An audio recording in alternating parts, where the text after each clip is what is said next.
வணக்கம். இன்று தினம் ஒரு குறள்ல 17வது குறள் பார்க்கலாம். தினம் ஒரு குறள். அதிகாரம் 2 வான் சிறப்பு. குறள் 17. நெடுங்கடலும் தண்ணீர்மை குன்றும் தடிந்தெழி தான் நல்கா தாகிவிடின். நெடுங்கடலும் தண்ணீர்மை குன்றும் தடிந்தெழி தான் நல்கா தாகிவிடின். குறள் விளக்கம்.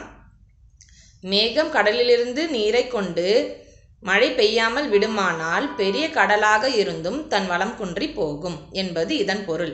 இன்னும் எளிமையா சொல்லணும்னா, கடல்ல இருந்து வர தண்ணி தான் மேகமா உருவாகுது. அந்த மேகம் திருப்பி மழை பொழியாம போயிடுச்சுன்னா, மழை பெய்யறது நின்றுச்சுன்னா, கடல்ல இருக்கிற தண்ணியும் அவ்வளோ பெரிய கடலா இருந்தாலும் கடல்ல இருக்கிற நீர்வளம் குன்றி போகும் அப்படின்னு சொல்றாங்க.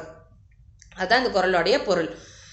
அதனால மழையை நம்ம பாதுகாக்கணும். மழையை சேமிச்சு வச்சாதான் நமக்கு நீர்வளம் கிடைக்கும். கடல்ல இருக்கிற நீர்வளம் குன்றாம இருக்கும் அப்படின்னு சொல்றாங்க. வாழ்க வளமுடன். நன்றி.